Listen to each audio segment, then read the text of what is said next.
దేవుడి పేరుతో ఓట్లు అడిగే సంస్కృతి కాంగ్రెస్కు లేదన్న పీసీసీ అధ్యక్షుడు మహేష్ కుమార్ గౌడ్ వ్యాఖ్యలపై కేంద్ర మంత్రి బండి సంజయ్ మండిపడ్డారు.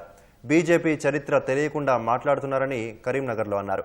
రాముడి బాటలోనే నడుస్తామన్న బండి సంజయ్ తమ కార్యకర్తల ప్రాణం పోయే ముందు చివరి నినాదం భారత్ మాతాకి జై శ్రీరామ్ జై శ్రీరామ్ మాత్రమేనని స్పష్టం చేశారు.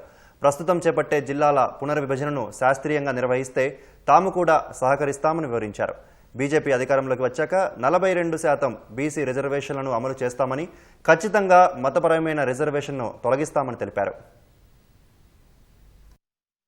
మహేశ్వర్ గౌడ్ గారికి భారతీయ జనతా పార్టీ చరిత్ర తెలుసుకోవాలి. మేము రాముడిని ఆరాధిస్తాం, ఆదర్శంగా తీసుకుంటాం, రాముని గుడి నిర్మిస్తాం, రాముని తరిస్తాం, రాముని బాటలు నడుస్తాం, రాముని వారసులుగా ప్రజలకు వెళ్తాం.